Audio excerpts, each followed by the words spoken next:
जय श्री कृष्णा। स्वागत है आप सभी का हमारे चैनल भक्ति की दुनिया में। दोस्तों, एक भक्त की ये भगवान से शिकायत है कि मैं तो प्रतिदिन सुबह जल्दी भोर में ही उठ जाता हूँ, फिर नहा धोकर मंदिर जाता हूँ, मंदिर की घंटी बजाता हूँ, सोए हुए समझकर भगवान को जगाता हूँ और गंगा जल से उनका स्नान भी कराता हूँ। स्वच्छ पंचामृत से मैंने उनके चरण धोए हैं। चंदन से उनका टीका तिलक करना भी मैं कभी नहीं भूलता हूँ। स्नान करने के बाद मैं अपने इष्ट को, अपने भगवान को नए नए वस्त्र भी पहनाता हूँ।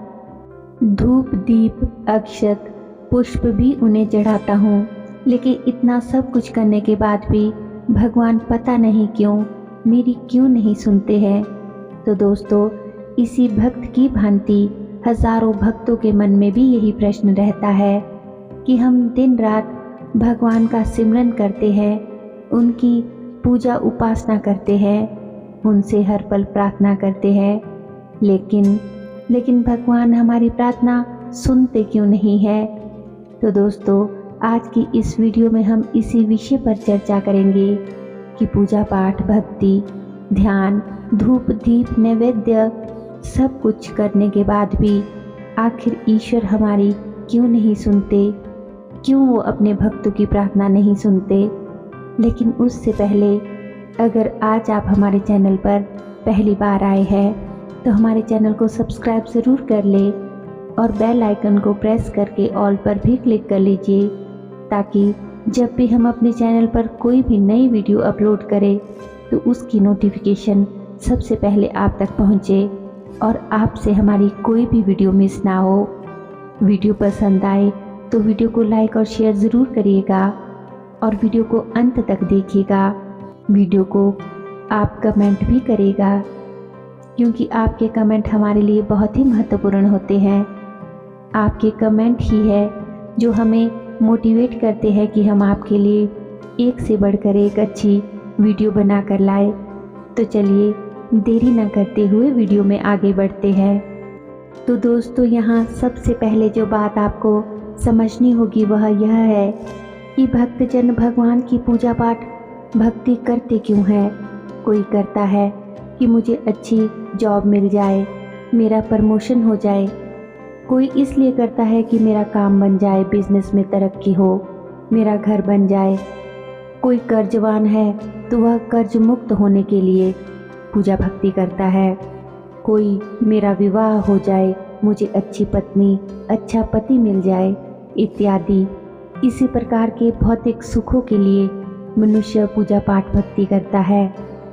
चलो मान लेते हैं कि ये सही है कि अपनी मनोकामनाएं, मन वांछित फलों की प्राप्ति हेतु मनुष्य भगवान को याद करता है, उनकी प्रार्थना करता है। लेकिन भगवान सब जानते हैं, वे अंतर्यामी हैं, उनसे कुछ भी छिपा नहीं है। वो जानते हैं कि किसको क्या देना चाहिए और कब देना चाहिए। आपको फल अपने कर्मों के अनुसार ही प्राप्त होगा। वो कहते हैं ना कि मन की इच्छा से जो मिल जाए तो अच्छा, और अगर भगवान की इच्छा से जो मिले वो और भी अच्छा। क्योंकि भगवान जो करते हैं, जो आपको देते हैं, जिस हाल में आपको रखते हैं, उसके पीछे भी कुछ ना कुछ अच्छाई ही छुपी रहती है। बस ये मनुष्य की समझ का ही हेर फेर है।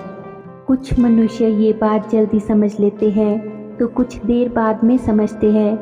भगवान केवल भक्त के प्रेम और भाव के भूखे होते हैं। उन्हें और कुछ नहीं चाहिए होता, ना महंगी धूप दीप, ना महंगा इत्र, ना भोग में 56 भोग। उन्हें तो केवल भक्ति भाव और पवित्र शुद्ध प्रेम से ही पाया जा सकता है। भगवान एक सीधी बात करते हैं कि उन्हें कोई ढोंग और दिखावा पसंद है ही नहीं। वो कहते हैं, निर्मल मन जन सो मोहि पावा, मोहि कपट छल छिद्र न भावा। अर्थात भगवान कहते हैं कि मुझे केवल निर्मल साफ शुद्ध मन के भाव से ही पाया जा सकता है। अगर कोई मनुष्य ठग है, छल कपटी है और छल कपट वाले हृदय से मुझे याद करता है तो वो मुझे कभी नहीं पा सकता। जब तक मनुष्य का मन शुद्ध नहीं होगा, वो कितनी भी पूजा अर्चना कोई कर ले, उसे कभी भी उस पूजा अर्चना का लाभ नहीं मिलेगा। क्योंकि मैंने बहुत से ऐसे लोग भी देखे हैं जो मंदिर में बैठकर बहुत देर देर तक टन टन टन घंटी बजाते हैं, दावा करते हैं कि वो ही सबसे बड़े भक्त है, लेकिन उनके मन में अहंकार, घमंड, छल कपट इतना भरा होता है कि वो दूसरों को अपने आगे कुछ भी नहीं समझते, किसी लाचार, अपंग, गरीब मनुष्य की सहायता तक नहीं करते, किसी भी प्राणी पर, जीव पर दया भाव नहीं दिखाते।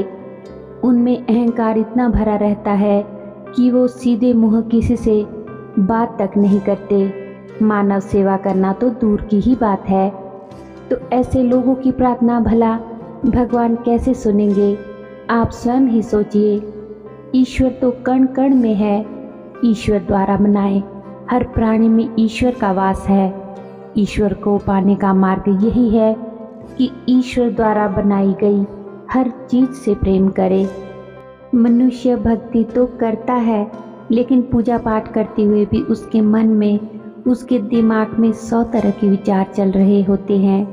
यह भी तय है कि कई 100 बार राम का नाम लेने पर भी कोई एक आध बार ही ऐसी स्थितियां बनती है जब वह नाम उनके परम ध्यान के साथ लिया गया हो। अन्यथा अधिकांश बार तो मुंह पर राम नाम के साथ दिमाग में घर गृहस्थी, ऑफिस और दुनियादारी की बातें ही चलती रहती है। तो खुद सोचिए, ऐसी भक्ति, ऐसी प्रार्थना भगवान कैसे सुनेंगे? कैसे स्वीकार होगी ऐसी पूजा?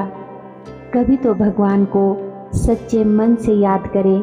क्या आप जानते हैं कि मीराबाई जब भगवान श्री कृष्ण की भक्ति करती थी, तब श्री कृष्ण के भजन गाती थी तो उसमें पूरी तरह से डूब जाती थी। यही तो भक्ति के ध्यान की परमा स्थिति है। सूरदास जी जब पद गाते थे तब भी भगवान सुनते थे, उनसे बातें भी किया करते थे। निराकार राम के उपासक कबीरदास जी ने कहा है कि सोचिए, एक चींटी कितनी छोटी है, कितना छोटा आकार होता है चींटी का, तो अगर उसके पैरों में भी घुंघरू बांध दे तो वे उनकी आवाज़ भी भगवान सुनते हैं।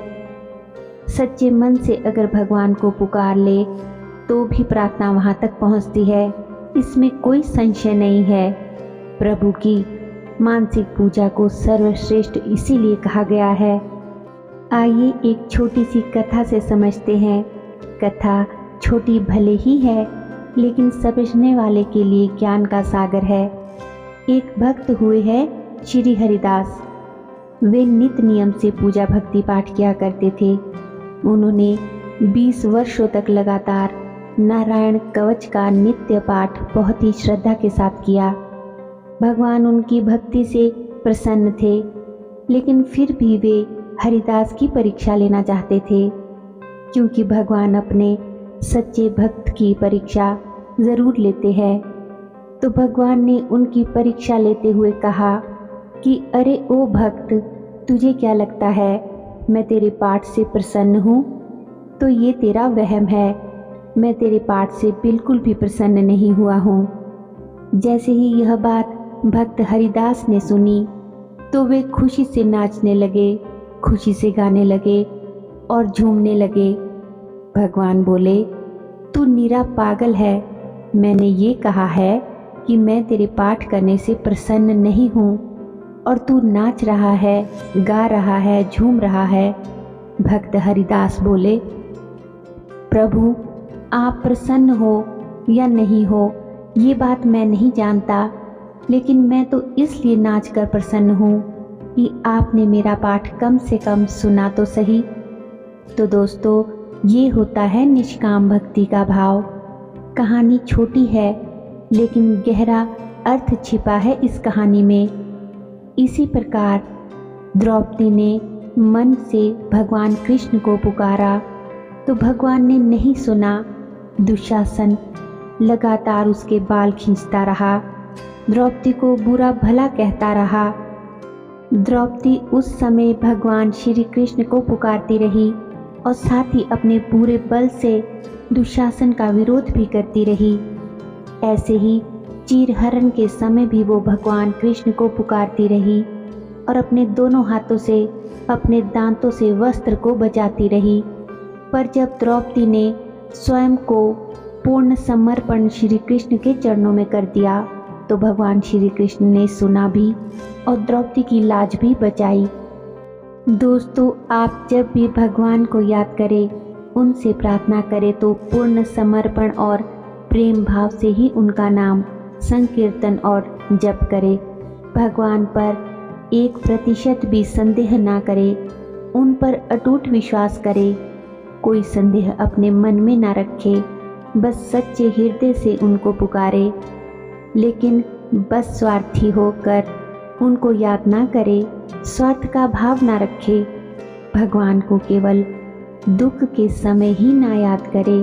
परिस्थितियाँ, समय, हालात चाहे जैसे भी हो, दुख हो, कष्ट हो, परेशानी, समस्या हो, या अगर आप सुख में भी हो, हर पल उनको याद करें, उनका सच्चा सिमरन करें, सच्चे हृदय से पुकारे तो भगवान नंगे पैर दौड़े चले आते हैं अपने भक्तों के लिए। इसीलिए ये बात गांठ बांध लीजिए कि भगवान आपकी प्रार्थना हमेशा सुनते हैं। वे अवश्य आपकी बात सुन रहे होते हैं और सुनेंगे भी, यह तय ही है। और यदि किसी कारणवश वे नहीं सुन रहे हैं तो इसमें भी आपके लिए कुछ अच्छा ही छिपा होगा, आपकी भलाई की बात ही छिपी होगी। क्योंकि दोस्तों, उन्हें सब अच्छे से पता है कि आपके लिए, उनके भक्त के लिए सबसे अच्छा क्या है। उम्मीद करती हूँ दोस्तों कि आज की ये वीडियो आपको अवश्य ही पसंद आई होगी। वीडियो अच्छी लगी हो तो वीडियो को लाइक और शेयर ज़रूर करें, और अगर अभी तक भी आपने हमारे चैनल को सब्सक्राइब नहीं किया है तो सब्सक्राइब ज़रूर कर ले। तो चलिए मिलते हैं एक नई वीडियो के साथ। तब तक के लिए आप सभी अपना ख्याल रखिए, खुश रहिए। धन्यवाद। जय श्री कृष्णा।